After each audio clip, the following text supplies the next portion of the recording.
escuchan bien, por favor.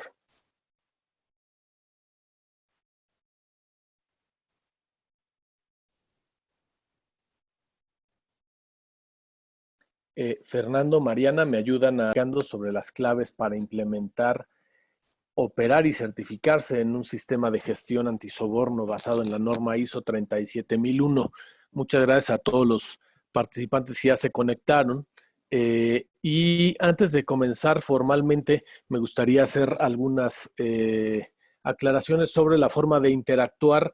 Les recordamos, para los que no están familiarizados con la herramienta Zoom, en la pantalla pueden ver un lugar en donde dice participantes, y al darle clic en participantes tienen varios iconos que les permitirían entre ellos alzar la mano. De hecho, veo ahora que hay alguien, Walter Ovelar, que alza la mano.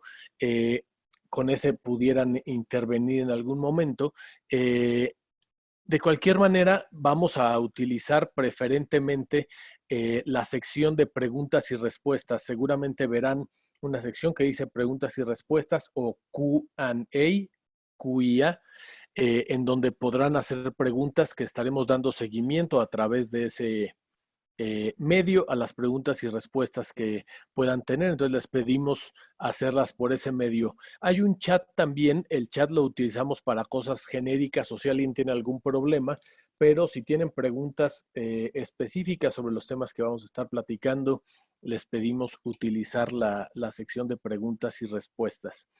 Y ya una vez confirmados que nos escuchan bien, darle las gracias a Fernando Ceballos de FC Consulting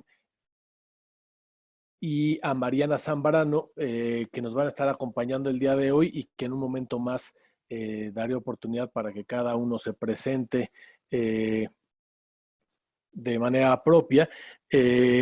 Perdonen por empezar por mí, pero mi nombre es Pablo Corona. Yo soy director general de NICE Sistemas de Gestión y vamos a estar platicando hoy de estas estrategias y formas exitosas de llegar a la certificación de ISO 37001. Fernando, adelante, por favor. Sí, buenos días a todos. Gracias, Pablo, Mariana. Un gusto compartir este panel con ustedes y gracias a todos los asistentes por unirse a esta sesión. Tenemos más de 100 participantes y esto nos llena de mucha emoción de ver que todos estamos en el mismo sentir de cómo combatir la corrupción. Yo soy Fernando Ceballos, soy el CEO, director general, socio director de FNC Consulting Group, que nos dedicamos a toda la parte de combate al fraude, soborno y la corrupción a través de investigación forense, compliance e ISO 37001.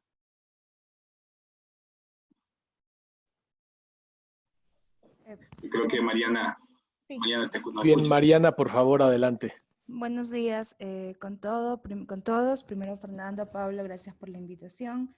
Mi nombre es Mariana Zambrano. Actualmente me desempeño como oficial de cumplimiento de la EP Petroecuador, la empresa pública más grande de Ecuador.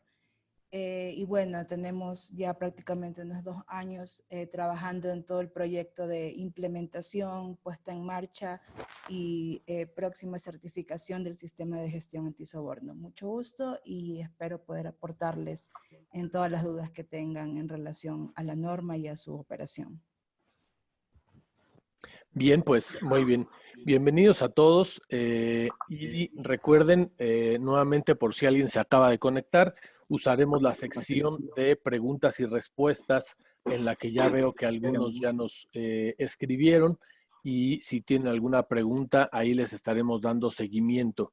Si tuvieran algún otro problema, ya sea técnico, que no escuchen bien, a través del chat, Liz, que nos está acompañando, nos va a ayudar a darles cualquier soporte que fuera necesario. Pues bueno, vamos a comenzar con la dinámica. Lo que buscamos es que sea una sesión lo más fluida posible y que nos lleve a responder varias preguntas frecuentes sobre cómo ayuda la ISO 37001 en el marco nacional e internacional para combatir las prácticas que llevan al soborno y a la corrupción. cuál es la manera más efectiva de definir el alcance para implementar un sistema de gestión antisoborno, el perfil ideal para ser un oficial de cumplimiento o antisoborno y a quién se le debería reportar en la organización, cuánto tiempo lleva a cabo o tarda una organización en implementar y certificar un sistema de soborno. Entonces, estas son algunas preguntas que vamos a estar tocando nosotros, pero nuevamente los invitamos a utilizar la sección de preguntas y respuestas para que de manera dinámica vayamos atendiendo cualquier inquietud que tengan los asistentes. Y bueno, me gustaría ceder la palabra a Fernando, que nos va a platicar parte de la dinámica de la sesión, es que nos preparó un par de casos que nos ayudarán a ver de manera más aterrizada y concreta cómo opera un sistema antisoborno. Entonces, por favor, Fernando. Sí, muchas gracias, Pablo, y una vez más, hola a todos que nos acompañan en diversas partes de América Latina. El tema de los casos y todo lo que vamos a ver aquí son temas de vivencias propias, con varios clientes que estamos implementando el sistema de gestión.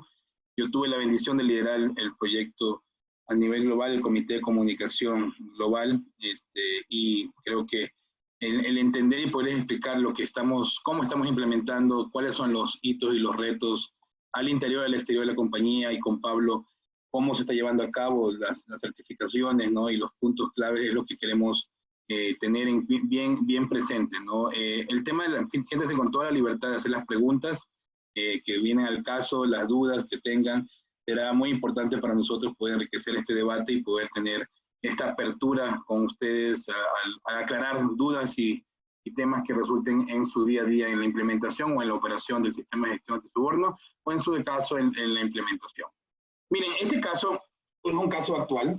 La verdad es que todo el mundo está sufriendo el tema del coronavirus, y ante la crisis de esto, ¿no? Han habido oportunidades y hasta cierto punto debilitamiento en los procesos y los controles de ciertas organizaciones en cuanto al monitoreo de temas relacionados a soborno, el monitoreo de temas relacionados a corrupción, a fraude, y que también pone en riesgo la continuidad y la reputación de la empresa. Entonces, yo voy a proceder a la lectura a este caso, y que invito a la audiencia a hacer sus comentarios y preguntas, pero piensen en lo siguiente, ¿no? ¿Dónde estamos parados en la situación actual y cuáles son las oportunidades que se han presentado hoy por hoy con relación a temas de soborno, ¿no? Ante la crisis del coronavirus, el director de construcción de la empresa constructora Yo No Doy, Pepe Mesa, es abordado por los asesores del alcalde o presidente municipal de la ciudad, Aquí Me Quedo, para solicitar su apoyo humanitario. Se destaca que la donación se haga mediante transferencia bancaria a la cuenta bancaria de uno de los asesores para la compra de mascarillas, uniforme médico, camas y televisores ante esta contingencia.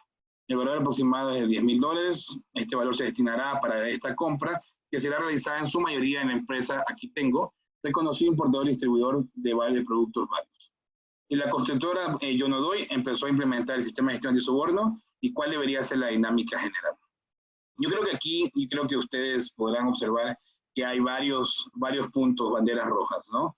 En primer lugar, yo creo que es el tema de la construcción, ¿no? Que es una industria que lastimosamente se vio afectada por diversos casos de corrupción a lo largo de los últimos años, principalmente la empresa brasileña, pero a su vez también vemos también que hay oportunidades, ¿no? De solicitar ese tipo de donaciones. Y aquí es donde viene la primera reflexión. ¿Cuántos de ustedes como organizaciones han sido hoy, teniendo en cuenta la contingencia, solicitados para temas de donaciones? ¿Y cómo lo están haciendo? Bajo un sistema de gestión antisoborno, el planteamiento inicial es: ¿cuáles son los riesgos que se presenta ante una situación actual y ante una solicitud de esta naturaleza? Los riesgos, y como lo vamos a ver más adelante, es la base esencial para entender el contexto de la organización, para entender cuáles son mis potenciales vulnerabilidades en mis controles, y para entender qué es lo que yo necesito hacer para mitigar estos eventos, ¿no? Entonces, si yo estoy iniciando un tema de ISO 37001, y soy aproximado para hacer este tipo de donaciones, obviamente toda empresa quiere y está dispuesta a ser solidaria, a ser sostenible en el tiempo y que esto se presente de una manera transparente y una manera no corrupta. Pero aquí vemos la contraparte, ¿no? ¿A dónde estoy yendo y hasta dónde estoy dando la donación? Vemos aquí, como ustedes leen en el texto, la donación no está yendo directamente a las cuentas de las arcas del municipio. Simplemente está yendo ¿a quién? A un asesor, a un tercero, y no sé si estos casos suenan familiares en sus organizaciones. Entonces, ¿qué es lo que están pidiendo? Piden cosas que probablemente sean relacionadas a la contingencia. A lo mejor hay un ítem ahí que llamaría la atención, pero otras personas dirían, bueno, sí necesitan un televisor para poderse relajar mientras están en la crisis, postrados en las camas o sus familiares esperando en la sala del hospital. Entonces, al final de cuentas es, si yo procedo a dar este tipo de donaciones y estoy implementando un sistema de gestión, yo debo entender cuáles son mis riesgos y hacia cuál tercero yo estoy dando esa contribución. Adicionalmente, yo tengo que ver dentro de la casa, y eso es lo que te presta un sistema de gestión antisoborno, ¿no? ¿Cuáles son básicamente la dinámica entre la política y el procedimiento para dar este tipo de donaciones? ¿Ok? Y cómo estas donaciones están siendo documentadas. Porque no quiere decir que no se pueda dar esta donación, simplemente, ¿qué es lo que dice la política al respecto? Y el sistema de gestión de soborno, más allá de los riesgos, te dice también cómo está siendo canalizado estas donaciones. ¿Quiénes las aprueba? ¿Quiénes las solicita? ¿Dónde se pagó? ¿Quién se pagó? ¿Por cuánto se pagó? ¿Quién autorizó? Entonces, todo esto da a entender que una donación sí puede ser factible, ¿ok? Pero a su vez también tiene que tener temas que son relacionados al procedimiento como un paliativo hacia donde vamos a proceder a dar estas donaciones. Entonces, basándonos en el contexto actual, ¿no? Y todo lo que aporta la norma, que es la parte del compromiso de la alta dirección, que es la parte de los riesgos, la parte de los controles, los KPIs y todo lo que vamos a hablar en esta sesión, es entender cuál es la situación. Una empresa, al adoptar la ISO 37001, y eso que quede bien claro con la audiencia, no borra el pasado, ¿no? El hecho de que yo haya sido aproximado y haya accedido a este tipo de transacciones, de sobornos o actos de corrupción, no quiere decir que va a borrar mi pasado. Y es un punto importante que vamos a discutir en esta sesión. Adelante, Pablo. Muy bien. Muchas gracias, Fernando. Me gustaría entrar al tema de los beneficios. Y Mariana, tú vives en una organización, estás continuamente en una organización que tiene implementado un sistema de gestión antisoborno y que ahorita hablaba Fernando de la historia y del pasado. Platícanos cuáles han sido los beneficios de estar en una organización que tiene un sistema de gestión antisoborno y cómo lo vivieron históricamente. Sí, a ver, si bien es cierto, el tema del pasado no es un secreto para nadie en Petroecuador.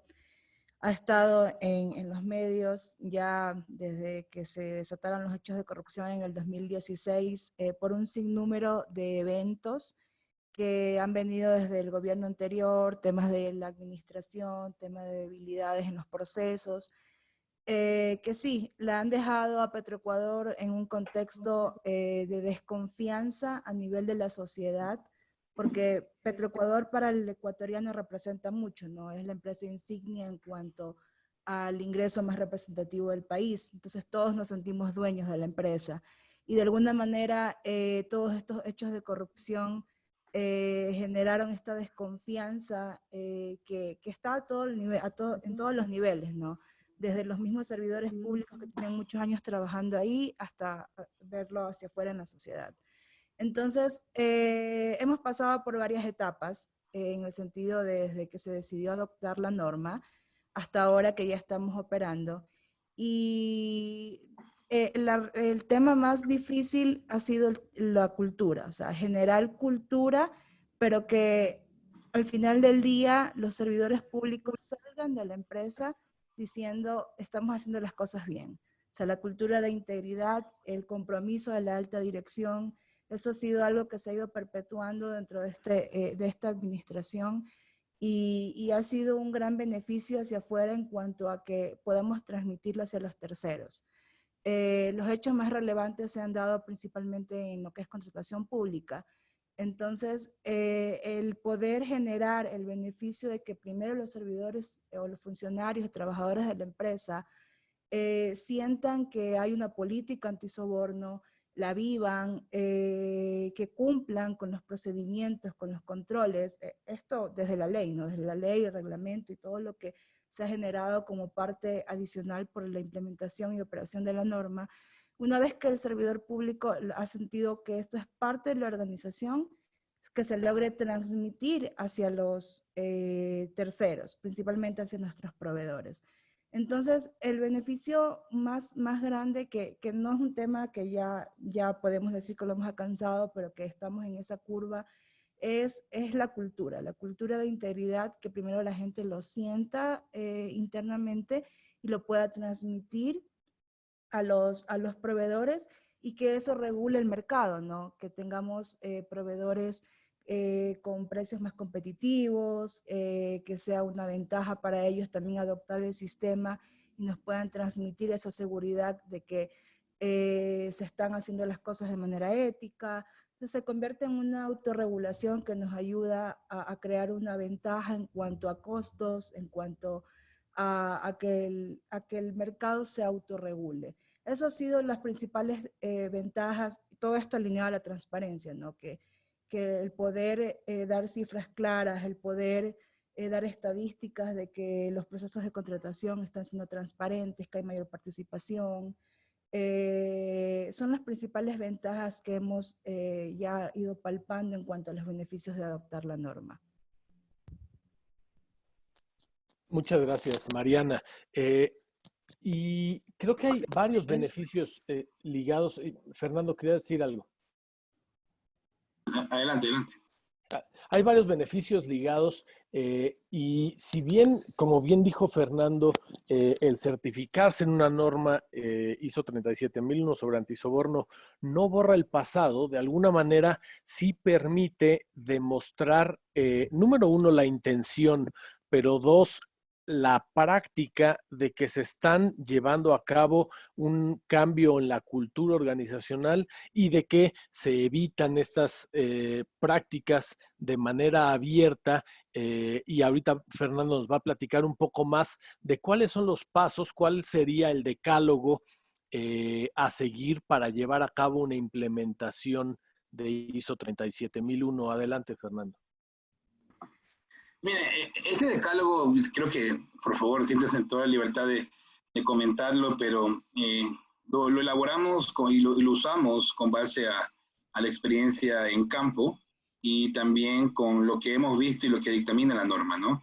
En primer lugar, el compromiso de la alta dirección. Yo creo que cualquier norma o cualquier tema de proyectos dentro de organizaciones, si no hay un compromiso de la alta dirección, no funciona ningún proyecto.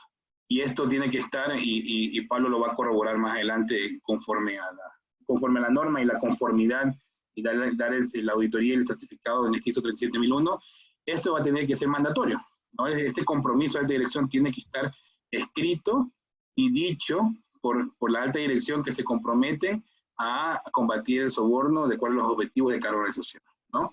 Definir el alcance. Y aquí es donde viene la parte crítica, y creo que Pablo, tu experiencia en esta parte del alcance también es muy importante, porque el alcance va a depender mucho de cuál es el tamaño de la organización, del número de empleados, las localidades, los procesos. Pero el alcance va a ser en tres vías, ¿no? Si es para toda la organización, si es la organización en sus terceras partes, si es solamente un área o un proceso, ¿no?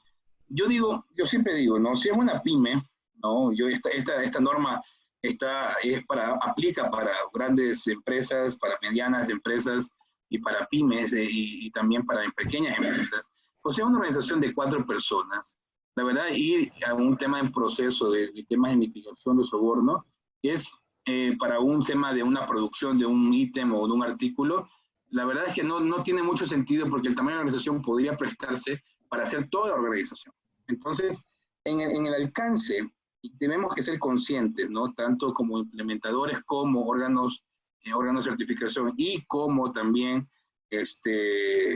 persona que necesita y entiende que la necesidad de crear una cultura de integridad, ¿no? Que es otro de los beneficios, es un punto importante, ¿no? No le busquemos siempre darle la vuelta a los temas de antisoborno por querer cumplir y tener el papel, sino simplemente definamos el alcance que sea de alto impacto en la organización con relación a los riesgos de soborno. Y eso es un tema que es sumamente importante, tanto para implementar como operar y cómo certificar. El otro punto importante que es el contexto y los objetivos, ¿no? El contexto de organización, y hoy por hoy el contexto de organización de varias organizaciones, estamos todos inmersos en una pandemia, en una crisis de pandemia, que ha impactado significativamente la operación de cada una de las organizaciones, y no se vislumbra todavía cuándo va a terminar esto. Sin embargo, esto tiene un impacto también en los riesgos de soborno, en los objetivos antisoborno que se tienen que plantear dentro de la organización, y que si ya hay organizaciones que ya tienen un sistema de gestión de soborno o que piensan tener un sistema de gestión de soborno, tienen que considerar dentro de sus contextos, de sus operaciones y los riesgos eventuales que origina este tipo de pandemia, por ejemplo, ¿no? El otro punto importante también que se tiene que tener para implementar es la brecha y la evaluación. ¿En dónde estás parado con relación a un sistema de gestión de soborno en temas de documentación, en temas de políticas, en temas de evaluación de riesgos? Y es aquí un punto también muy importante, ¿no? La evaluación de riesgos de soborno, no hablamos de evaluación de riesgos, va a ser con base en el modelo de gestión de riesgos de cada una de las instituciones. Si no hay un modelo de gestión de riesgos, se tiene que adoptar uno, y el parámetro a seguir es la ISO 31000, que tampoco te dice qué modelo seguir, pero te dice que tienes que hacer cuáles son los parámetros y los procedimientos para el qué y el cómo para medir riesgos, y en este caso riesgos de soborno.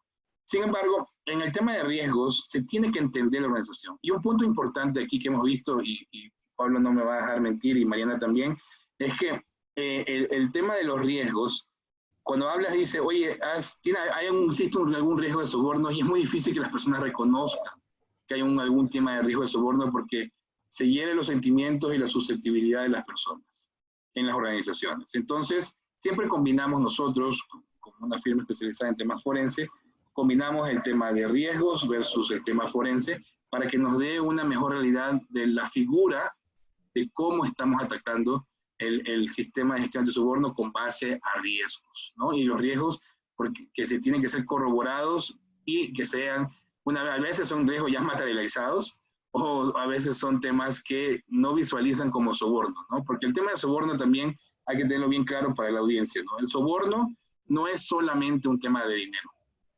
Puede ser influenciado de cualquier índole, ¿no? Desde una bolsa de café que cueste $1000 de Israel hasta una taza de café en la cafetería más lujosa que pueda existir en el mundo, en Dubái o en Nueva York, ¿no? Entonces, todo puede llegar a ser un acto de soborno, y por eso que se tiene que tener la visibilidad de cuáles son esos riesgos.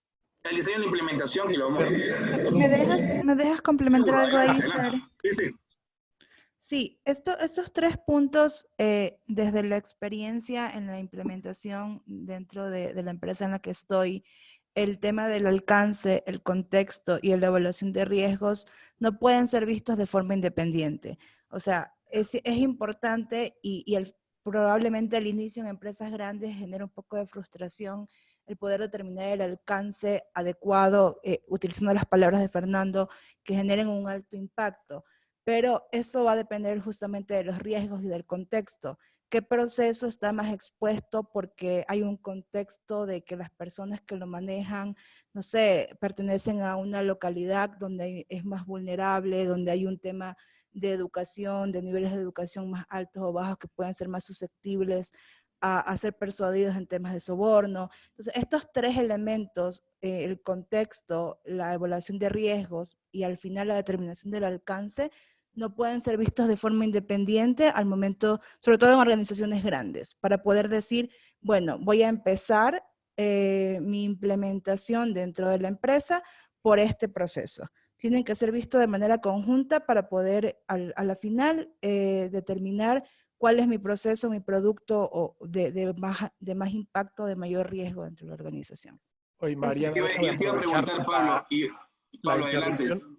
No, disculpa, no, adelante. Justamente para preguntarles, una de las preguntas que está haciendo la gente en el panel es qué criterios o parámetros se pueden utilizar para determinar el apetito o la tolerancia al riesgo de los eventos que llevan al soborno en una organización.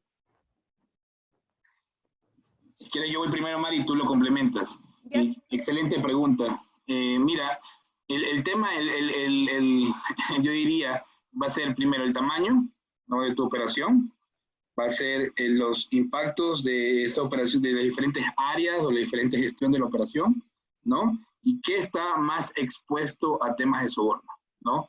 Y usualmente siempre pensamos en compras, ¿no? Y la verdad que es toda la organización que se puede tener actos y potenciales riesgos de soborno, ¿no? Va desde la contratación de una persona por cumplir un favor, va desde los potenciales arreglos de sobreprecios en temas de licitaciones o compras, va, y no solamente, ojo, que la norma atiende a sobornos y actos de corrupción, ¿ok? Sobornos entre privados y sobornos con privados y públicos, ¿ok? Y eso se tiene que considerar mucho en la evaluación de riesgo. Y también puede ser el tema comercial, ¿no? ¿A quién utilizas? ¿Qué intermediario utilizas? ¿O cómo canalizas? Que va desde los precios, que va desde las bonificaciones, que va desde los descuentos que se pueden otorgar y que se pueden categorizar como potenciales riesgos de soborno, ¿no? Mari, no sé cómo lo quieras complementar también. Sí, o sea, es importante en relación al apetito, y voy a utilizar unas palabras que tú sueles, Fernando, dar en las capacitaciones, que suena un poco más real a un léxico que utilizamos, que es ver dónde más le duele a la organización. Si bien es cierto, cuando hablamos del sector público, ha sido muy sonado el tema de compras. Por ejemplo, cuando nos volteamos a la banca, puede ser más susceptible el tema de otorgar créditos. Entonces, va a depender en estos procesos de relación con terceros. Mi experiencia puede que en la práctica en otras empresas se lo maneje de otra forma. No tengo que esperar a tener ya una metodología de riesgos en base a la 31.000 para poder decir, bueno, estos 3 procesos son más vulnerables. Aquí manejo proveedores, aquí manejo clientes y aquí tengo, por decir así, 100 personas que manejan este proceso, mientras que acá tengo a toda la organización que puede ser parte de un proceso de compras al ser un área requiriente, y eso son 4.000 personas, por poner un ejemplo. Entonces va a depender de la dinámica de la organización y de la participación de terceros en el proceso. ¿Cuántos tienen un poder de decisión? ¿Cuántos pueden generar o pueden participar en el proceso y tomar decisiones que al final puedan verse alineadas a un incumplimiento a la política? O sea, va a depender mucho del tipo de procesos, de qué tan normada está la organización y de cuánta interacción tengo con terceros que mi gente pueda vulnerar esos procesos para dar un beneficio a esos terceros. Es un poco como yo lo veo, no siendo tan metodológico, sino siendo un poco más empírico para poder plantear una hoja de ruta y saber por dónde empezar al momento de determinar el alcance. Muy bien, muchas gracias a ambos por la respuesta. Por ahí tenemos un par de preguntas también relacionadas con si van a poder tener acceso a la presentación, y en efecto sí, los que se registraron en el webinar tendrán posibilidad de tener acceso a la presentación después de la sesión, así que si se registraron utilizando su correo electrónico van a poder recibir la presentación sin ningún problema. Bien, y déjenme hablar ahora un poco más de la operación. En cuanto a la operación, el sistema de gestión antisoborno, si bien ahorita nos hablabas, Fernando, de las características generales que tiene un sistema de gestión antisoborno, también esas características están compartidas con la mayoría de los demás sistemas de gestión, llámese ISO 9000 para calidad, 27000 para seguridad, 14000 para gestión del medio ambiente. Entonces, hay algunas particularidades que el sistema de gestión antisoborno ya maneja de manera muy precisa para evitar las prácticas de soborno. Platícanos un poco más al respecto, por favor. Sí, mira, como tú bien lo comentas, ¿no? La estructura de alto nivel de cualquier norma, incluyendo la 37001, es la misma, ¿no? Lo que varía mucho son los conceptos específicos en temas de soborno. Y es ahí el desafío, ¿no? Entonces, cuando tenemos estos temas de operación como tal, ¿no? Y la parte importante, yo creo que Mariana ahí lo va a explotar y explorar, es quién debe operar y cómo debe operar, ¿no? ¿Por qué? Porque tenemos la particularidad de que partiendo de la evaluación de riesgo de soborno, toda la parte de diseño e implementación debe contener estos componentes, ¿no? Que no es nada más que la sección 8 de la norma. Debe tener controles financieros y no financieros, debe tener un proceso de vía de diligencia en empleados y socios de negocios que impacten directamente o que sean un riesgo más que bajo para la organización en términos de soborno, debe tener todo lo que es la documentación documentada, y esto va atado hacia el manual del sistema de gestión de soborno, aunque no es un requerimiento mandatorio el manual, sirve como guía, y creo que Pablo tú lo puedes corroborar en los procesos de auditoría y certificación. Debe tener controles específicamente antisobornos hacia las partes interesadas, debe tener esos compromisos antisobornos que se deben exigir o ponerlos por lo menos en la manera contractual y negociar con los socios de negocios que impacten directamente a la organización, debe tener políticas y procedimientos que sean directamente relacionados a temas de regalos, hospitalidades, donaciones y otros temas que puedan surgir de acuerdo a la evaluación de riesgo. Y las últimas 2-3 partes es la del canal de denuncia. Y esto del canal de denuncia no es un chismógrafo, por si acaso, o alguien atendiendo una línea telefónica en una recepción. Es un tema de divulgación, de conocimiento en dónde está el canal de denuncia, para qué sirve el canal de denuncia, las no represalias al denunciante y la protección al denunciante, y eso es lo que más le duele a las organizaciones, les cuento. Porque al momento de tener un canal de denuncia, la gente no sabe, y todavía no sabe si puede confiar o no en ese tipo de mecanismos de atención a temas e inquietudes que estén violentando a la política antisoborno o que estén violentando a los principios éticos y valores y visión de la empresa. Esa es la parte más sensible, ¿no? Y la parte de investigación, que es la contraparte, ¿no? Que la contraparte es, si yo tengo una denuncia, y ahí Mariana me puede corroborar también y complementar, tengo que investigar, ¿no? ¿Qué es esa investigación? Pueden ser investigaciones tan complejas como investigaciones tan simples que se tiene que atender a la denuncia. Si no hay atención a la denuncia, todo lo demás, lo que procede en el sistema de gestión de soborno, desde el compromiso de la alta dirección, los demás políticas y procedimientos y controles en general, no están siendo de alto impacto. Y para finalizar esta parte consideren que la ISO 37001 puede ser para empresas de pequeñas y medianas empresas, no se tiene que tener una función de oficial de cumplimiento necesariamente al interior de la empresa, se puede tercerizar la totalidad o la parcialidad de la operación del sistema de gestión, ¿ok? Y que esto tenga y agregue valor.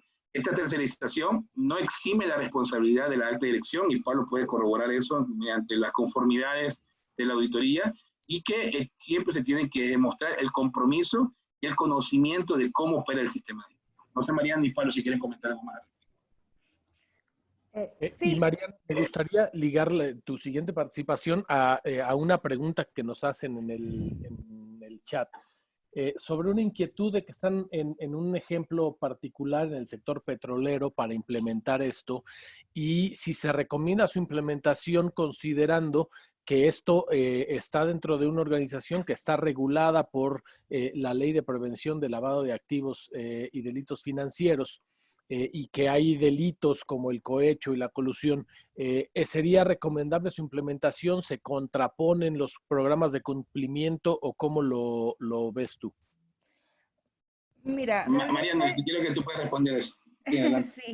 Sí, justo hemos hablado algunas veces de eso porque realmente para mí el tema de la norma, si bien tiene una estructura apegada a las ISO, se relaciona mucho a lo que desde lo que ya viene controlado muchos años atrás por las leyes de prevención del lavado en algunos países. Hay muchas cosas que realmente o el contexto general realmente son muy alineados.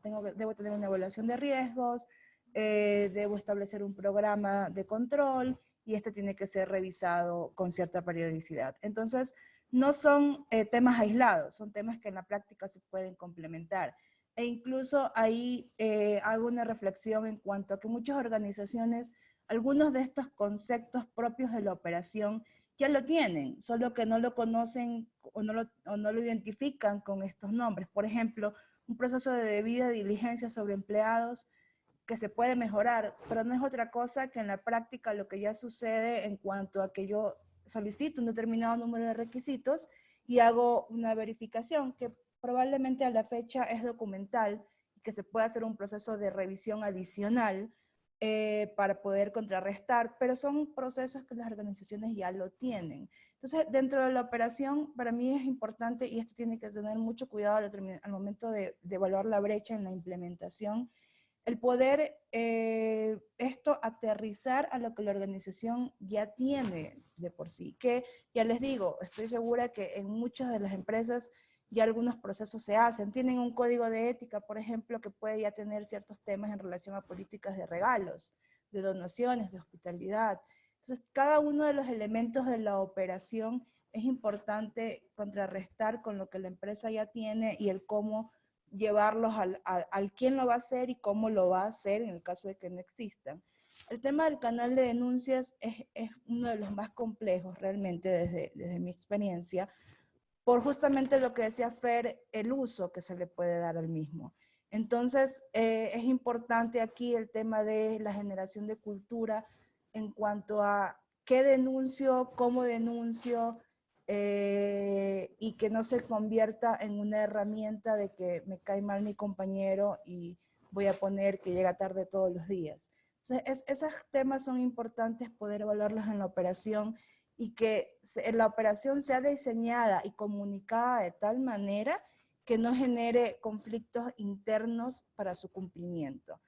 Esa parte es muy importante considerarla para la operación porque el llevar lo que está escrito en el diseño a que se haga en el día a día es muy complejo, sobre todo en cuanto a la magnitud de las áreas y personas que involucra hacer los controles.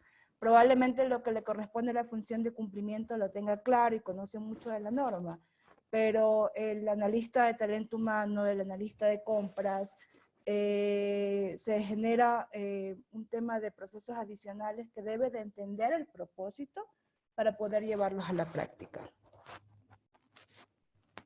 Muchas gracias, Mariana. Y déjenme ir respondiendo algunas otras dudas que nos hacen en el chat y muchas gracias por sus preguntas. Esperemos que las estamos respondiendo de manera puntual.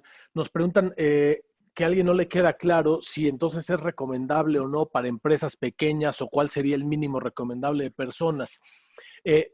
Nosotros en nuestra experiencia hemos visto organizaciones muy pequeñas y es más, hace rato Mariana decía, posiblemente para las organizaciones más grandes, en algunos casos, por su tamaño, por su complejidad, podría haber cosas que les cuesten un poco más de trabajo y podría haber organizaciones muy pequeñas que les sea sencillo implementar. Entonces, puede aplicar a organizaciones de cualquier tamaño y también a organizaciones que están dentro de una organización. Alguien más nos pregunta sobre la determinación de los límites y qué criterio aplicar para si se certifica o se implementa en toda la organización. Es importante recordar que la norma nos permite determinar un alcance de qué está cubierto por el sistema de gestión, pero también debemos recordar que ese alcance deberá abarcar ciertas actividades que son frontales justamente a lo que hace rato decían Fernando y Mariana, a lo que más le duele a la organización. Si hacemos una implementación en donde la organización me dice, oye, yo quiero que certifiques a esta empresa, y esta empresa que busca la certificación no tiene en su alcance determinado que el área de compras está y el área de ventas están dentro de la cobertura del sistema de gestión y solo quieren que yo evalúe el área de operaciones muy particular en donde no tienen riesgos de soborno, entonces como organismo de certificación podríamos cuestionar si esta determinación del alcance está cubriendo adecuadamente las actividades en donde hay riesgo de soborno para la organización, pero definitivamente, en resumen, puede aplicar a organizaciones de todos los tamaños y de distintas formas de organizarse internamente o hasta distintas áreas dentro de una organización que es muy grande. Pablo, Pablo, si me permites ahí, un ejemplo claro es que nos pasó el año pasado, una organización tenía la necesidad por un tema de licitación pública de implementar el sistema de gestión de soborno y eran los motivos y los requerimientos inadecuados porque ellos decían, bueno, certifiquemos el área de mensajería, ¿no? Y de recepción de personas. Y la verdad que sí, es un ejemplo muy claro de cómo no definir el alcance, porque en una empresa se dedicaba a giros de servicios petroleros, y la verdad es que no tenía ningún sentido poder implementar un sistema de gestión en esta naturaleza, en este proceso, porque no tenía un impacto relacionado a riesgo de soborno en la organización. Yo creo que es un ejemplo muy claro, porque atrás de todo esto siempre hay que tener el buen sentido de cómo vas a crear, porque al final de cuentas tú, Pablo, que tienes mucho más experiencia en sistemas de gestión, cualquier sistema de gestión te ayuda a crear esa cultura, ¿no? Y esa entrada, proceso y salida para mitigar a través de controles, KPIs y todo lo demás, para entender y evaluar la conformidad de esa operación con base a un sistema de gestión. Entonces, esos ejemplos yo creo que ustedes, como en la audiencia, se lo pueden llevar muy claro a casa, porque de todas maneras hay que entender bien cuál es ese impacto que genera de riesgo de soborno en sus operaciones, ¿no? Bien, muchas gracias. Hace rato, Mariana, nos platicabas sobre los retos y me gustaría que ahondaras un poquito en los retos y en particular sobre cómo evitar que esto, y hace un momento lo decías en la intervención pasada, que esto se vuelva un tema de revanchas políticas o para meter al canal de denuncia a alguien que me cae mal porque quiero denunciar que todos los días llega tarde. ¿Cómo podemos evitar este tipo de prácticas y cuáles son los principales retos cuando implementamos un sistema de gestión antisoborno? Sí, voy a empezar con uno de los temas más relevantes que incluso está plasmado en la norma, que es la toma de conciencia. O sea, la toma de conciencia desde el primer día que se empieza con este proyecto debe ser la bandera en cuanto a poder mitigar ciertos riesgos o poder hacer un poco más llevadera el proceso de implementación y posterior la operación. Sobre todo en cuanto a más grande sea la organización, más personas estén involucradas y el impacto que tenga hacia afuera, como les mencionaba al inicio, en el caso de una empresa pública, el impacto que tiene hacia la sociedad es muy fuerte. Entonces, la parte de toma de conciencia y de poder transmitir lo que se está haciendo, cómo se está haciendo y que esto a la final genere confianza es muy importante. ¿Cuáles son los principales retos que nos hemos topado en las dos fases, tanto en la implementación como ya en la operación? Y este probablemente el primero sea muy común a nivel de la región, es la falta de confianza de los involucrados en la operatividad en cuanto a al comportamiento ético de sus superiores. No creemos en una administración que pueda traer propuestas éticas. Está arraigado en el ser humano, sobre todo latinoamericano, que todo político es corrupto. Y sí, hay de todo, ¿no? Pero sin embargo, si una vez que la administración es capaz de transmitir su compromiso, esto tiene que ir hacia abajo, transmitiéndose a los demás niveles. De alguna manera nos hemos acostumbrado al regalo, al soborno, o a que nos den atenciones disfrazadas, y pensamos que es un tema natural. Y por eso lo vemos como un gran reto el generar la confianza en cuanto a que realmente funcione y en cuanto a que hay un compromiso desde el más alto nivel. Esto ha sido uno de los retos más desafiantes en las capacitaciones, al momento de estar con la gente, el que me importismo y decir, no, si ¿para qué me vienes a hablar de cosas éticas si es una práctica que realmente no se está haciendo? Es muy complejo esa parte, pero bueno, es un tema de generación de cultura. Resistencia, porque vemos el tema de controles como una carga de trabajo adicional. Lo que les decía hace un momento, mientras la persona no entienda por qué hace un control, este es más vulnerable a que no funcione. Entonces, eso también se ha trabajado mucho con la gente, el dejarle claro para qué, cuál es el propósito del control, por qué se lo hace y al final qué riesgo se quiere mitigar.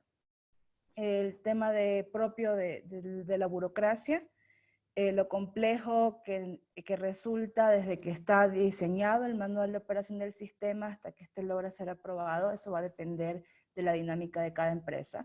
A nosotros nos ha costado mucho en tiempos, en esfuerzo, en correcciones, metodologías y demás, pero a la final es un proceso que ya lo tenemos aprobado. Pero también en otras experiencias con otras personas de aquí del país ha sido también un problema, ¿no? La aprobación, el que ciertas cosas no se contrapongan con otras leyes, con otros reglamentos, el hacer ese trabajo de prueba-error para al final conseguir un documento que se alinee a la realidad de la organización. Y algo que mencionaba Fernando también hace un momento, la débil cultura de gestión de riesgo. Los dueños de los procesos, cuando te sientas con ellos a tratar de identificar sus riesgos, lo ven como una acusación de algo que ya está sucediendo. Lo ven como que aquí hay una debilidad, no, pero no pasa, mi gente no lo hace. Entonces, eso genera al final que esté ciego ante ciertos eventos, y es algo en lo que también hay que trabajar mucho. Esos son los principales retos que nos hemos topado en esta operación. Pero bueno, todas estas cosas, lo principal, como les mencionaba al inicio, es el tema de la toma de conciencia y de que la gente entienda cómo funciona el sistema y qué beneficios al final yo obtengo desde mi puesto como servidor público, como empleado, y también para la organización. Muchas gracias, Mariana. Y vamos a platicar ahora un poco sobre el tema de la auditoría y cómo se da la auditoría. Fernando, ¿cuáles son los principales requisitos documentales y auditables que has visto tú dentro de una auditoría de evaluación para el sistema de gestión antisoborno? Mira, todo esto se genera, ¿no? Vamos a hablar un poquito de auditoría y nosotros, junto con ustedes, por ejemplo, tenemos esta metodología de como experto técnico, ¿no? ¿Y qué temas de mandato se ve en cuanto se tiene que presentar al auditor, ¿no? El marco referente, es decir, todo lo que me aplica como ley, y es un tema que en Petroecuador es muy particular, o empresa del Estado, hay una pregunta por ahí de empresa del Estado que si lo pueden hacer. El marco referente de cada empresa del Estado es muy particular, ¿no? Y eso es un tema que es importante también para la audiencia. Ninguna ISO 37001 puede ir encima de cualquier ley, ¿no? Pero lo importante aquí es que la ISO 37001 robustece cualquier programa de compliance y cualquier programa de control interno con relación a temas de mitigación de fraudes y soborno. Entonces, el marco referente se tiene que determinar cuál es, de acuerdo a la organización, de acuerdo a su giro, de acuerdo a su operación. El contexto de la organización es otro tema que se tiene que evaluar, ¿no? Dónde está situado y dónde opera y cuáles son sus riesgos, también como parte del requisito. Pero más allá de ir ítem por ítem, al final de cuentas todos estos ítems que van a ser distribuidos para ustedes es de elaboración a la medida de cada una de las organizaciones. No es un tema de que, oye, ya tengo la política de antisoborno de Petroecuador y la voy a copiar a mi distribuidora farmacéutica, ¿no? O sea, no es un tema de copy-paste y ya. Todo parte de la evaluación de riesgos de soborno y entender los controles existentes. El tema de la auditoría interna es una parte clave para poder acceder al proceso de certificación en las diferentes etapas, ¿no? ¿Por qué? Porque se tiene que tener por lo menos una auditoría interna documentada antes de proceder con la certificación. Y eso es mínimo 90 días operando por su cuenta una vez implementado este sistema. Y quiero también mencionar aquí, Pablo, creo que es importante también para la audiencia saber, y una de las preguntas que probablemente puedan surgir es cuánto tiempo me tardo para implementar y obtener el certificado.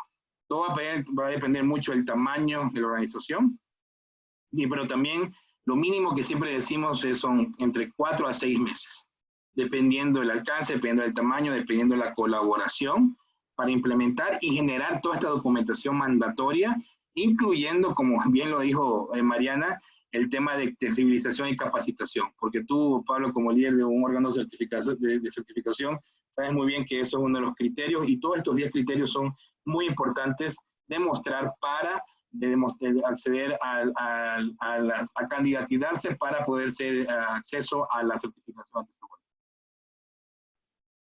Muy bien, y me gustaría ahora complementar esto con la parte de auditoría que hacemos nosotros como un organismo de certificación y respondiendo a algunas de las preguntas que hay en el chat. Como dijimos, la presentación se las vamos a distribuir a los que se registraron con su correo electrónico al webinar. Y estos 10 puntos que están dentro de la lámina que están viendo en pantalla son puntos que toda organización necesita tener. Alguien preguntaba, ¿se debe tener siempre una política anticorrupción? No forzosamente anticorrupción, recordemos que la norma es una norma antisoborno y que de alguna manera el tener temas antisoborno nos llevan a combatir la corrupción, pero sí se necesita que exista una política antisoborno. Y cada una de las demás que están en la pantalla son necesarias. Y déjenme irme al proceso de certificación. El proceso de certificación consiste en que nosotros evaluamos a una organización primero recibiendo una solicitud a nivel documental, viendo cuál es el contexto de su organización y respondiendo también otra de las preguntas que hacían hace rato sobre la evaluación del alcance. ¿Qué pasa si una organización determinó que el alcance es muy acotado, como el ejemplo que daba hace un momento Fernando, de que solo querían que se certificara el área de mensajería? Entonces nosotros en la evaluación documental revisaremos cuáles son las actividades sustantivas que tiene la organización y si las que están determinadas en el alcance son relevantes con respecto a esas actividades sustantivas. Y hacemos algo que le llamamos una etapa 1, en donde buscamos entender el contexto de la organización, a qué se dedica, qué áreas tiene, cuáles son los mecanismos de comunicación interna, externa, cuál es su contexto regulatorio, legal, la manera en la que identifica sus riesgos y los ataca. De alguna manera, la auditoría de etapa 1 es más una forma de entender la organización y su contexto para poder evaluarla de manera adecuada.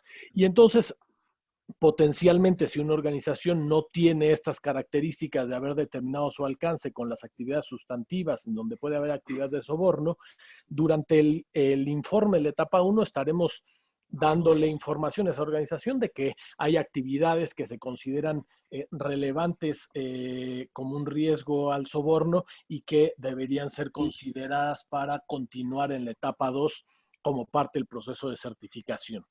En el resto de la etapa 1 veremos que esté diseñado el esquema del sistema de gestión completo en cuanto a la asignación de roles, responsabilidades, el diseño, establecimiento del diseño del sistema de gestión, que exista el canal de denuncia, que existan los controles financieros, no financieros, debida diligencia, a nivel del diseño del sistema de gestión, para pasar a la etapa 2, en donde evaluaremos de manera práctica que todo eso que en la etapa 1 vimos que se hacía de manera teórica, ahora se haga de manera práctica y tengamos evidencias y registros. Y aquí, hace rato lo decía Fernando, necesitamos contar con un ciclo completo de evidencias correspondientes. ¿Qué es un ciclo completo? Que todas las actividades se hayan llevado a cabo de alguna manera, y haya organizaciones que nos dicen, oye, pero es que yo no he recibido ninguna denuncia en mi canal de denuncia, ¿cómo me certifico? Bueno, entonces podríamos hacer una simulación de esas denuncias o de los distintos tipos de denuncia que tenga una organización para ver que los canales internos, externos, de comunicación, de toma de decisiones y de consecución después de una denuncia dentro del sistema de gestión operan según fue planeado, y entonces podemos con esto demostrar cumplimiento mediante evidencias, aunque hayan sido con un modelo simulado, porque esa actividad no se había presentado en la realidad. Pero sí necesitamos que la organización haya elaborado ya una auditoría interna completa, la revisión por la dirección haya considerado los aspectos que puedan ser desviados, se asignen los recursos, roles, responsabilidades y haya un ciclo completo de evidencias. Y esto es en general el proceso en el cual hacemos una auditoría, al final de esto entregamos un informe de la etapa 2 en donde pudiera haber no conformidades, que son desviaciones, ya sea contra el marco legal, contra lo que dice la norma en los debes de la norma, o contra los propios procedimientos que estableció la organización, y si hubiera no conformidades, habrá un periodo para que la organización trabaje en ellas y nos presente acciones correctivas según lo que marquen sus propios procedimientos para atender este tipo de hallazgos.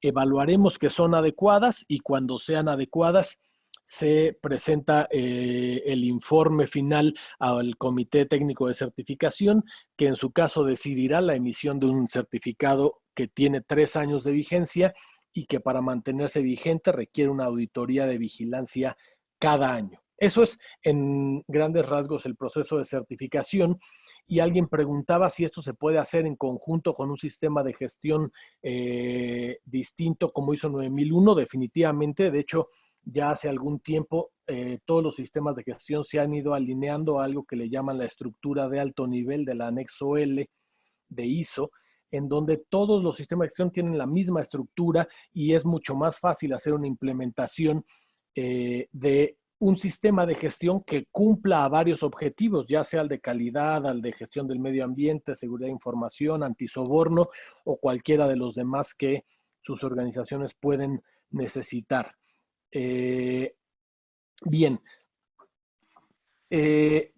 Fernando, me gustaría que me ayudes a contestar algunas de las demás preguntas que nos están haciendo. Nos preguntan cuál es el rol de un oficial de cumplimiento y si debe ser forzoso que haya un oficial de cumplimiento en una organización. Mira, la función es mandatorio. Es uno de los temas mandatorios, no a nivel documental, pero sí a nivel estructural. Debe existir un líder de la función del oficial de cumplimiento antisoborno, por en este caso es Mariana. Y ahí vi otra pregunta también, si debe estar, si hay una, ¿cuál es la dificultad si a su jefe le reportan casos de investigación y esta persona le reporta? Y uno de los temas de mandatorios también que se evalúa la conformidad es que debería existir esta persona que reporta al nivel más alto de la organización. Llámese esto alta dirección u órgano de gobierno. ¿Qué quiere decir esto? Alta dirección y órgano de gobierno va a depender mucho de la estructura interna de la organización. A veces se constituyen comités, ¿no? Hasta ahí yo he visto y hemos hecho casos donde el comité participa un externo, ¿no? Con toda la confidencialidad del mundo, para poder comenzar a gestionar este tipo de denuncias y que no haya este conflicto de interés. Entonces, esto se creó cuando creamos la norma, junto con otros colegas de México y diferentes partes del mundo. Se creó justamente esta, como quien dice, esta flexibilidad para efectivamente, para que las pymes puedan acceder y puedan certificarse, porque es una carga muy operativa en cuanto a la función del oficial de cumplimiento y que pueda tener algún tema, algún asunto en particular, potencialmente conflictos de interés dentro de la organización. Por eso es que se tiene esta opción de tanto sea tercerizado o tanto sea interno y que reporte a nivel más alto de la dirección. Gracias, Fernando. Mariana, nos preguntan cuáles son los retos mayores del oficial de cumplimiento en el ejercicio de sus actividades cuando inicia un proceso de investigación y cómo se considera esta complicación de poder investigar a tu propio jefe. A ver, justo complementando lo que decía Fernando antes de contestar el tema propio de la investigación, incluso en mi experiencia en entidad pública, el país está trabajando en un proceso de articulación para que más allá de que yo pueda reportar a la máxima autoridad o al directorio, en este caso de la empresa, puede existir incluso un canal de articulación con organismos de control externos, sea incluso la misma Fiscalía, sea la Secretaría Anticorrupción de la Presidencia de la República, sea la UAFE. Entonces, se está tratando de generar este nivel de independencia para no tener esta controversia de cómo hago si al que tengo que reportar por un acto de soborno es mi jefe. Por eso, partiendo de la norma, ¿no? Debo reportar al más alto nivel, y si es el más alto nivel, a nivel de esquema público se está generando esta articulación con otras entidades de control para poder canalizar estos casos. Mira, el tema puntual de la pregunta en cuanto a cómo iniciar una investigación cuando se trata de tus superiores, todo va a ir siempre en función al cumplimiento del procedimiento. Ahí es importante algo que mencionaba en algún momento también Fernando, que tan conveniente es tercerizar, por ejemplo, un proceso de investigación de denuncias. Hay que generar un equilibrio en cuanto a qué puedo hacer internamente y qué sí puedo requerir de un tercero.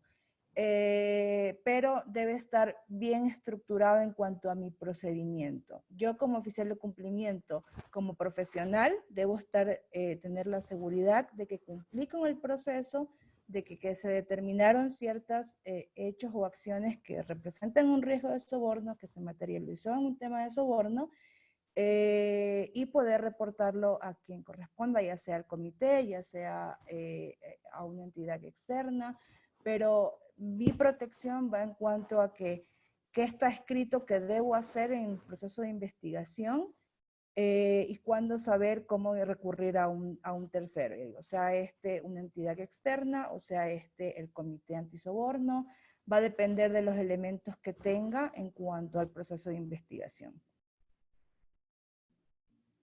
Me gustaría ligar esto a también cómo garantizar el anonimato de los que denuncian. A ver, adelante, María, yo tengo que... Dale, sí, dale. Ese ha sido un tema también controversial en cuanto a la parte normativa.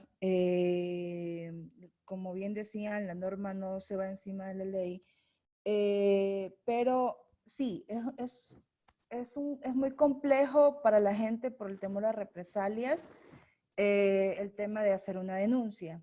Sin embargo, nosotros hemos establecido ya a la fecha sin ningún problema que el canal pueda tener un acceso con anonimato. Ha resultado, realmente desde que se lo implementó de esa forma, el número de denuncias subió significativamente, sobre todo en cuanto a la complejidad, ¿no? Ya no tengo tantos casos de bullying, sino que sí, de casos de que realmente representan algún tema de riesgo. Pero más allá de eso, el tema pienso que va en cuanto a que los funcionarios, las personas y los terceros sepan quién está por detrás del canal. Porque en los procesos de generar sensibilización, ellos decían, no, pueden decir que es anónimo, pero la empresa me revisa la IP, la empresa me ve por las cámaras cuando yo voy a dejar el papel, o sea, hay un tema de temor bastante alto. Sin embargo, pienso que cuando las personas saben o tienen este acercamiento con el rol o con el proceso que a la final va a canalizar su denuncia, la generación de confianza ayuda a que realmente se motive la denuncia, aunque sea anónima, y la empresa tiene que brindar la seguridad de que esto se va a mantener bajo el anonimato. Nosotros no hemos tenido ningún problema con eso. No hemos tenido casos de temas de represalias hasta el momento. Entonces pienso que también va ligado al tema de la generación de confianza. Bien. Fernando, si quieres, ibas a mencionar algo y me gustaría que viéramos el caso retomando el caso del municipio soviético, cómo lo ligamos a esta situación.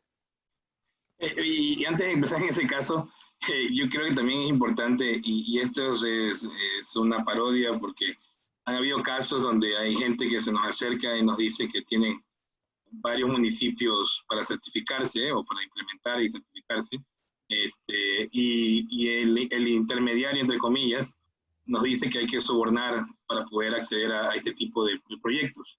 Y yo no sé qué pasa, no sé cómo ustedes en sus países, veo que hay gente conectada de todas partes de América Latina, pero y esto es común, ¿no? Y es como y es la antítesis de sobornar un tema antisoborno. Y se lo dejo ahí de mensaje abierto porque tenemos que tener mucho cuidado cuando vayamos a aceptar o cuando vayamos a implementar este tipo de retos, principalmente en diferentes órganos, ¿ah? Son públicos o privados. Pero acceder a un tema de soborno para un tema antisoborno, les dejo ahí el tip para poderlo reflexionar más adelante. Y en ese sentido, Pablo, en el tema de casos, ¿no? Y estos son temas, casos reales, obviamente con el anonimato respectivo, les leo, ¿no? El gobierno municipal soviético está en un proceso de compra emergencial por el problema serio, crítico en los hospitales estatales, por los casos de personas presentando síntomas de coronavirus, ¿no? Dado que es un proceso de compra emergencial, es un proceso que el proceso es con base a adjudicación directa y ese está direccionado a través de un socio estratégico del municipio soviético, ¿no? Planteamiento, el municipio arranca su proceso de adopción de la norma, qué tipo de riesgo se presenta para la organización, siendo que este es parte del alcance. A ver, todos estamos viviendo un tema emergencial, hay una política, un procedimiento, y volvemos y reiteramos, ninguna ISO 37001 se puede ir encima de ese procedimiento que permite a las organizaciones hacer un tema de educación directa. Ahora, ¿cómo hace esa educación directa? Dependiendo de cómo está estructurado el tema de antisoborno, el sistema de antisoborno en su organización. ¿Qué tipo de controles existen? ¿Qué tipo de procedimientos existen? ¿Qué tipo de aprobaciones existen?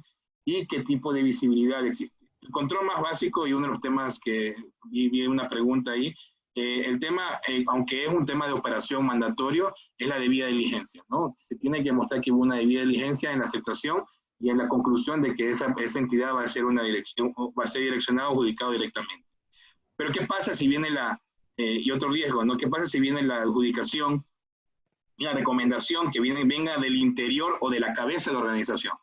Entonces, ahí ya se convierte en un tema de violación al sistema de gestión de soborno, y tendría que materializar e identificar como un riesgo materializado y se tendría que iniciar una investigación.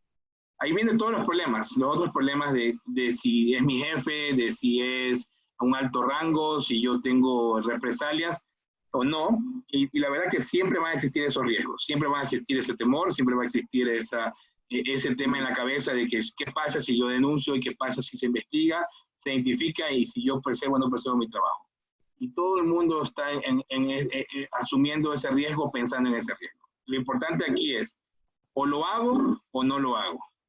Y es un tema de conformidad al sistema de gestión de soborno, de tener que investigar alegaciones o indicios de posibles actos de soborno. Entonces, en el tema sencillo es, si estoy documentado y la ley me ampara, lo puedo hacer. Ahora, ¿cómo lo hago?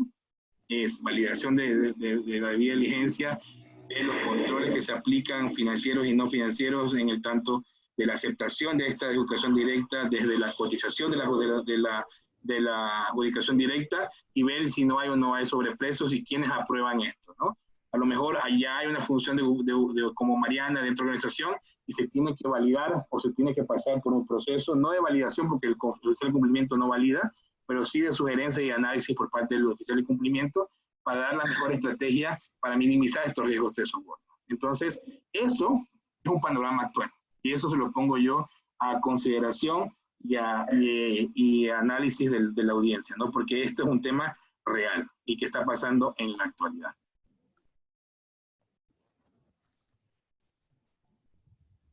Adelante, Pablo.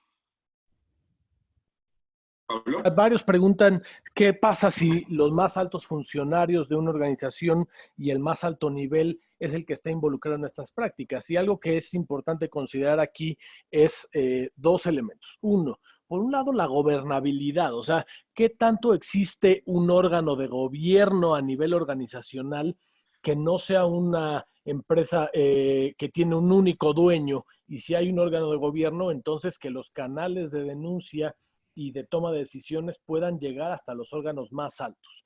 Pero recordemos que este sistema de gestión no debe ser solamente correctivo, sino preventivo. Por lo tanto, los mecanismos deberían estar establecidos desde antes de que se presente la situación de soborno, Exacto. de tal manera que se demuestre el compromiso de la dirección en la manera en la que se reportan las actividades de denuncia, a quién se le reportan, que no haya una única persona que recibe un sobre y que si no le conviene no lo da a conocer.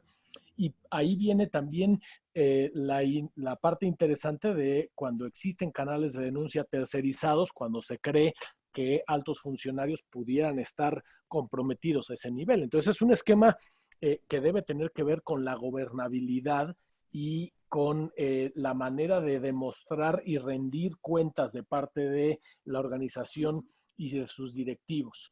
Preguntan también sobre cuántas empresas están certificadas y si aplica a empresas públicas o privadas. La verdad es que aplica a cualquier tipo de empresa, pequeña, mediana, grande, pública, privada, organización no gubernamental. Y la composición de empresas certificadas, la verdad es que hay de todo. O yo no veo hoy más certificados de un lado que de otro.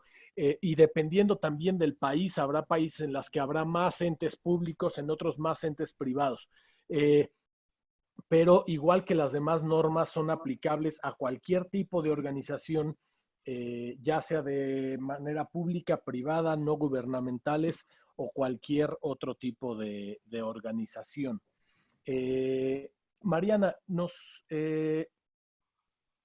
nos preguntan si la labor del oficial de cumplimiento puede estar ligada a la labor del auditor interno y qué tan involucrado debe estar con el responsable del sistema de gestión o el responsable de la dirección o representante de la dirección.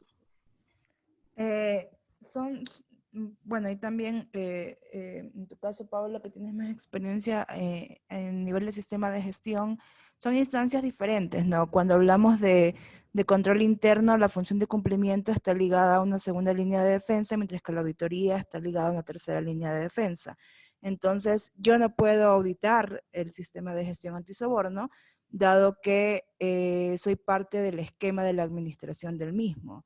En ese sentido, mi rol está justamente como partícipe en la evaluación de riesgos, en la toma de decisiones en conjunto con el comité, y vendría a ser un tercero, la auditoría interna puedo contratarla, puedo tomar un grupo de expertos en sistemas de gestión para que hagan el proceso de auditoría interna en la organización, pero en este caso generaría un conflicto que sea yo quien me realice la auditoría interna. No sé si eso responde a la pregunta. Sí, y me gustaría también ligarla a que también nos preguntan, ¿qué pasa si determinan políticas que van por encima de las que contemplan las leyes de compras públicas en el caso de una institución pública? Esto le puede generar un riesgo de cumplimiento a la empresa.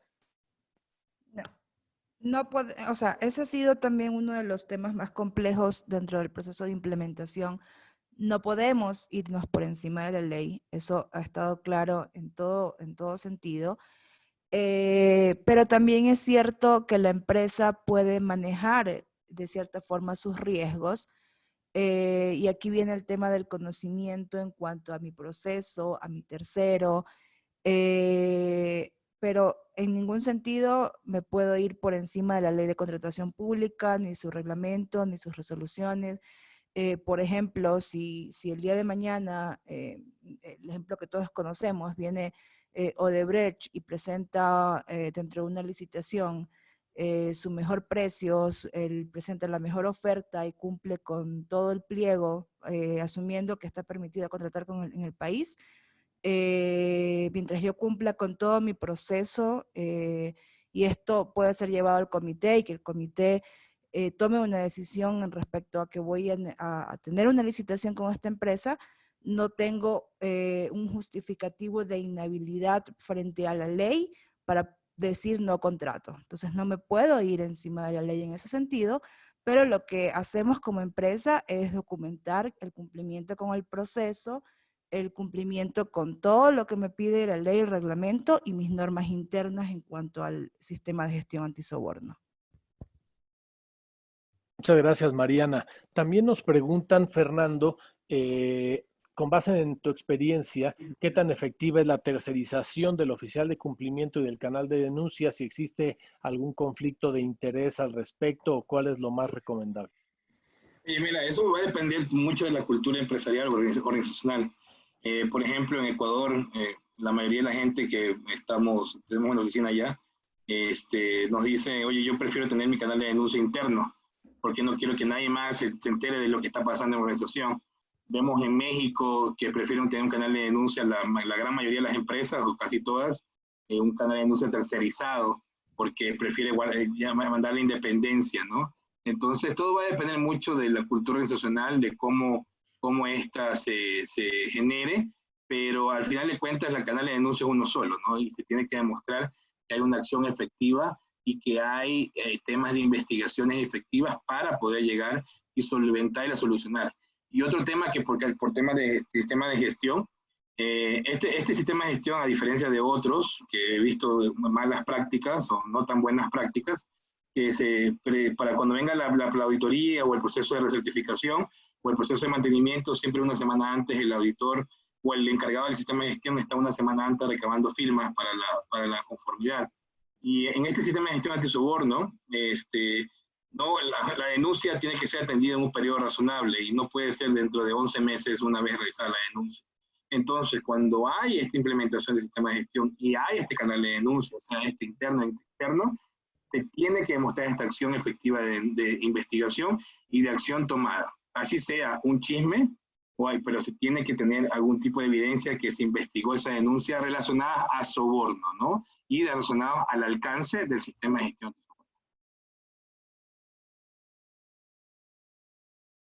Gracias, Fernando.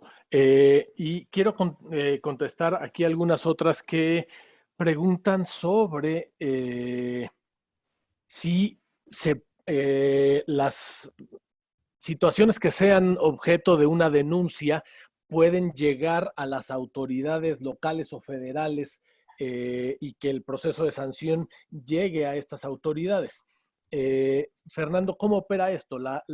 ¿Existe una obligación de que los canales de denuncia reporten a la autoridad local, federal? ¿Solamente se queda a nivel interno? ¿Cómo opera para...? Nuevamente, todo va a depender de la jurisdicción, ¿no? Si existen casos en Inglaterra que cualquier denuncia se tiene que reportar al Zero Fraud Office o a temas relacionados a fraud o a temas de soborno. Pero si hablamos de América Latina, va a depender mucho de la estrategia que va a optar la empresa. Nuevamente, eso va a estar determinado por el sistema de gestión, en la política de investigación, qué casos irían a nivel administrativo, qué otros casos irían a nivel civil, qué otros casos irían a nivel penal. Y que esto dé un mensaje interno, ¿no? Usualmente y por lo general en un 80% de las veces siempre las investigaciones son internas para remediación interna. Por ejemplo, ahorita estamos haciendo un caso de investigación en temas de soborno para una empresa que cotiza en bolsa en Estados Unidos y está involucrado el Departamento de Justicia de Estados Unidos y este tema sí es un tema crucial. Entonces, ¿por qué? Porque aun cuando esta empresa no tiene un mecanismo de sistema de gestión, y ahí ato una de las preguntas aquí, ¿qué pasa si no existen sistemas de gestión de soborno, no existe el flujo para implementar esto? Todo se basa bajo las mejores prácticas de compliance. La norma fue construida con base a un sistema de gestión enfocado a elementos de compliance, enfocado a elementos de las mejores prácticas, los pilares de cumplimiento o de compliance entre organizaciones. Y esto va a dar pauta a que si yo opto por investigar internamente y reportar, o dependiendo de mi jurisdicción, o la mayoría de las veces tomo este reporte de investigación para remediar y restaurar toda la parte de potenciales nuevos riesgos, y tengo que implementar nuevos controles, tengo que hacer nuevamente establecer los nuevos KPIs y las nuevas frecuencias para auditar este sistema. Entonces, sí, va a depender mucho de la estrategia de la persona y estrategia de cómo se va atando esto de acuerdo al sistema de gestión y el alcance, ¿no? Mariana, ¿algún comentario? Sí. Sí, justo adicional a lo que hace referencia Fer de la jurisdicción, esto es importante porque va a depender del tipo de empresa. Por ejemplo, en una empresa pública, si a través de una denuncia se determina más allá de un incumplimiento a temas de procedimientos, también un tema penal o un tema de algún delito contra la administración pública, estoy en la obligación de elevar esto a las instancias de fiscalía, porque si no me convierto en cómplice. Entonces, de alguna manera, este esquema de hacia dónde tengo que canalizarlo va a estar ligado a, primero, la jurisdicción y también el tipo de empresa y qué leyes o qué normas regulan a esta empresa. Gracias. Y para complementar, ahora nosotros como organismo de certificación, nosotros no tenemos una obligación de dar parte a la autoridad a menos que una ley nos lo obligue de manera específica. Y déjenme darles otro ejemplo de otro esquema que certificamos. Nosotros certificamos los esquemas de cumplimiento para la ley de datos personales. Y esto tiene reconocimiento de la Autoridad Mexicana de Datos Personales, que es el INAI. Y yo audito una organización y encuentro incumplimientos, yo no doy parte a la autoridad hasta que la organización pasó el proceso y ya está en proceso, está en cumplimiento. Yo no reporto cuando hay un incumplimiento. ¿En qué momento sí tendría que reportar? Cuando vea que esto no solo es una falta administrativa, sino hay un delito grave que me haría cómplice. Mientras eso no suceda y solo sean faltas administrativas que no lleven a esos delitos, entonces podemos considerar que no hay una obligación de nosotros como organismos de certificación de dar parte a la autoridad de este tipo de cosas, y eso también ayudaría a que las organizaciones estén más tranquilas sobre la manera en la que opera la certificación con respecto de la autoridad competente. Bueno, vamos a comenzar con una última ronda de comentarios. Primero hacia Mariana, nos preguntan que la norma nos dice los qué y no los cómo. Nada más me gustaría hacer una aclaración rápida porque a diferencia de otras normas, esta norma vienen las dos cosas. Vienen los qués, los requisitos, y aparte viene un anexo sobre lineamientos de implementación que busca por lo menos hacer un esbozo de los cómo. Pero, ¿cómo podemos encontrar más acerca de los cómo, de cómo dar solución a estos problemas, Mariana? Va a depender, y creo que uno de los temas más relevantes es el conocimiento de la organización. O sea, aquí viene el tema del inicio, el tema del contexto. Por ejemplo, Fernando puso dos casos alineados al COVID. Sin embargo, las organizaciones pasan por emergencias propias todo el tiempo. Todo esto debe ser identificado para poder yo decir qué pasa en mi organización, qué me pide la norma y cómo al final voy a dar cumplimiento a los qué de la norma. Entonces, siempre el tema para mí clave va en función al conocimiento de la organización. ¿Cuáles son los eventos dentro del proceso que se pueden presentar y que van a representar un riesgo? Y a la final yo cómo mitigo ese riesgo y qué desviaciones puede haber en mis controles para no estar alineado a la norma. Entonces sí, el anexo es muy útil, la verdad, como lo mencionabas. Y claro, siempre cuando me voy y leo la norma, dice, debo de establecer un proceso de diligencia, debo de establecer una política, pero siempre eso llevarlo la norma versus mi organización y al final cómo puedo dar cumplimiento a cada uno de estos requisitos.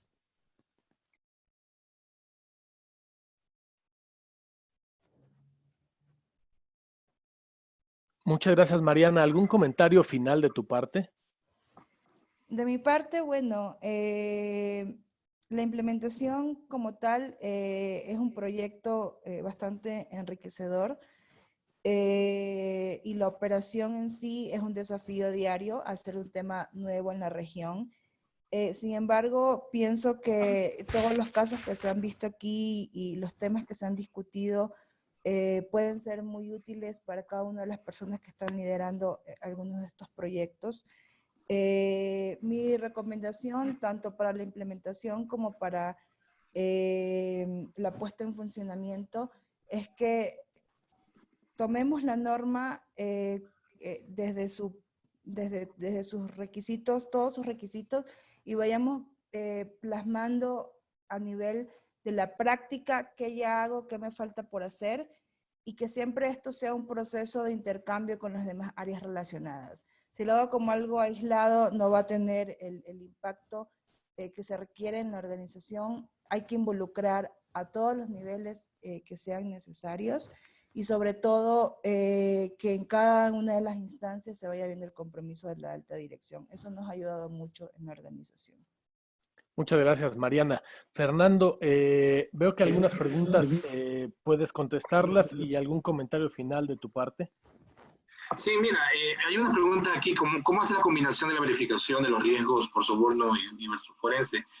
La verdad es que es un tema mediante entrevistas, tú vas captando diferentes riesgos y vas identificando si esos riesgos se han materializado en los libros contables, ¿no? Ha habido casos que te dicen, oye, nunca hemos dado ningún regalo a ningún funcionario público, y tú vas a ver la cuesta de gastos de regalos o otras cuentas que se presentan en tu organización, y tú puedes ver que han habido un sinnúmero de pagos y compras de regalos a funcionarios públicos. Va desde la contratación de una ex funcionario público hasta de pagos y temas que confirman o dan una nueva visibilidad de cómo la organización está operando, ¿no? Recordemos nuevamente, el tema del soborno es un tema muy delicado y que no todo el mundo de la organización quiere hablar o quiere exponer que se han habido casos de soborno, ¿no? Otra pregunta aquí, rápidamente antes de cerrar, y gracias a todos por estar conectados. Y mira, dice, entiendo que la norma, dice los PA, bueno, y los COMOS, ya habló esto, un poco Mariana, pero complementando, toda la parte del sistema de anticorrupción, todo está plasmado en la norma de manera general, y todo va a aplicar de acuerdo a la operación y la jurisdicción de la organización. Si tu organización opera en Francia, si tu organización opera en Estados Unidos, en Canadá, hay que tener en el marco referente esos marcos para ver qué temas se tienen que implementar y que están de acuerdo con el marco jurídico de cada una de las jurisdicciones, ¿no? Hay otro punto, una pregunta muy importante y muy interesante, es cómo se implementaría en empresas nuevas este sistema de gestión. De hecho, estamos ahorita haciendo un proyecto con una empresa que están haciendo y que quieren hacer con las bases de antisoborno, ¿no? Uno, por un tema de regulatorio que se exige en las partes internacionales, otro por ventaja competitiva dentro de la organización, y el otro es que ya comienzas a definir cuál es el tono y el compromiso de alta dirección en cuanto al combate del soborno, ¿no? Eso se puede ya establecer, ya los procedimientos de inicio, y que te genera una ventaja competitiva desde el día 1 cuando lances la empresa y operes la empresa, ¿no? Todo va a depender mucho del tamaño y todo va a depender mucho del giro, ¿no? Y la última que voy a responder el día de hoy, y estamos atentos y a disposición, cómo esto impacta para discutir fuera de este foro. Dice, ¿qué tipo de cordialidad, si es un soborno? Y la verdad que, mira, el tema de la cordialidad, el tema de la botella de vino, la botella de whisky, la de tequila, donde estemos, de ron, todo va a depender mucho de qué es lo que dice tu política, ¿no? Y todo lo que está plasmado en tu política. No quiere decir esto que no vayamos a tener amigos y que no vayamos a tener negocios con gente de confianza, ¿no? Esto quiere decir es cómo generamos la confianza a través de mecanismos antisoborno. Es lo contrario, ¿no? Esos riesgos, todo va a estar plasmado de acuerdo a la operación y de acuerdo al gesto, ¿no? Y que si te puedes ir a jugar golf con una persona, te puedes ir a jugar golf, pero ¿cuál es la intención atrás de ese partido de golf, ¿no? De crear una relación o de cerrar un negocio a través de una tranza o a través de un soborno, ¿no? Y como mensaje final, la verdad es que este sistema de gestión, cuando lo elaboramos con grandes profesionistas a nivel México y a nivel internacional, fue hecho con base a dar una herramienta a toda la sociedad, a todos los organismos, organizaciones de públicos y privadas y entidades sin fines de lucro, para que estos puedan tener unas herramientas de combate al soborno, de combate a la corrupción, y que permita estar a las mejores estándares y prácticas internacionales que existen en la actualidad, ¿no? Y esto, básicamente, a mí me gusta hablar mucho con el mensaje de Sherlock Holmes y el tema de que está un día acampando y un día Sherlock y con Watson están acampando, se despiertan en la mitad de la madrugada y dicen, oye, Watson le dice, mira el cielo, el firmamento y las estrellas, y le pregunta a Sherlock ¿qué le parece el cielo y las estrellas? Y él le dice, bueno, yo no sé nada de cielos y de estrellas, pero lo único que sé es que nos robaron la tienda de acampar. La herramienta está aquí, está disponible para todo el mundo. América Latina ha sufrido mucho en temas de soborno, creo que es hora de tener manos a la obra y comprometernos en ese combate a la corrupción. Bien, muchísimas gracias, Fernando. Pues a mí me gustaría concluir nada más respondiendo algunas otras preguntas. Yo sé que hay algunas otras más. Desafortunadamente el tiempo apremia y es muy complicado responder todas, pero de todas maneras vamos a dejarles nuestros datos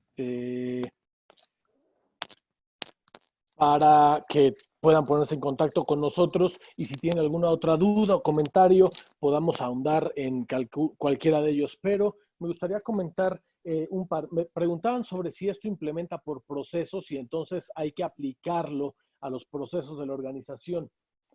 Si bien las normas, por ejemplo, ISO 9001 aplica por procesos, en realidad la visión por procesos hasta en la 9001 cambió desde hace algún tiempo y lo que mencionan las nuevas versiones de todas las normas de sistema de gestión es que hay que irnos a las actividades sustantivas y a los riesgos que llevan al cumplimiento de los objetivos de la organización. Por lo tanto, si en este caso el objetivo es evitar las actividades de soborno, habría que ir a las actividades que tienen mayor riesgo e incidencia de soborno, y eso es muy importante. Entonces, considerar que esta implementación del sistema de gestión y la certificación correspondiente, como bien decíamos, no borra el pasado, pero sí nos ayudará a tener herramientas mucho más claras para dar seguimiento y atención a los posibles casos de soborno, a que establezcamos acciones claras y específicas, no solamente buenas voluntades para combatir estas actividades de soborno. Y bueno, pues yo quiero agradecerles a todos los que se conectaron el día de hoy. Disculparnos si alguno no pudimos atender sus preguntas. Hubo quien hizo más de una pregunta y hemos buscado responder por lo menos una o dos. Hubo hasta quien respondimos 3 o más de cada persona. Y cualquier otra duda o comentario vamos a estar a través de los medios que pueden ver en pantalla en contacto con ustedes, si así lo desean. Les damos unas encarecidas gracias por haber estado con nosotros el día de hoy y esperamos que nos puedan seguir acompañando en futuras actividades y seminarios como este. Muchísimas gracias a todos por su participación. Muchas gracias, Fernando. Muchas gracias, Mariana, por sus comentarios y por compartir con nosotros la experiencia que tienen al respecto. Gracias a ti, Pablo. Gracias, Mariana. Y gracias a todos por su asistencia. Muchas gracias. Muchas gracias.